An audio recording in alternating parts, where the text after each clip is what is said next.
Let's go ahead and take a look at the waypoint settings. So inside of waypoint, when we go down to the core part of the waypoint settings, we'll have the first option. This one's going to be to describe how do you want the path itself, so the line that we see here, how do you want this to be used?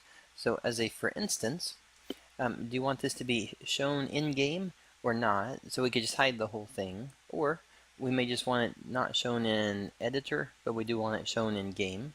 So either way or both. If you want to have a collider with this, you may just want to use the waypoint as a just as a path, so that the player could walk on this. If we were to say enable path collider, and we check this one, you can decide which way you want it to be, up, down, left, right. What this means is it's going to say, it's going to try to make sure that everything on up planes is going to have the collision set that direction. Right? So as a simple example there, we could actually just drop a player on here, that way you can see the colliders working with it.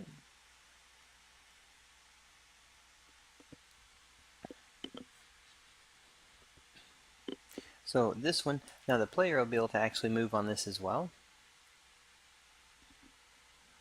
Alright, so there you go. So this gives you a nice collider, which you can actually be really specific in terms of visually, how do you want this to be represented, both by the texture itself and by the curve and things. So if you want something more organic, and or you don't want to use the terrain tile type, you could just use a waypoint and still create the collision with it this way.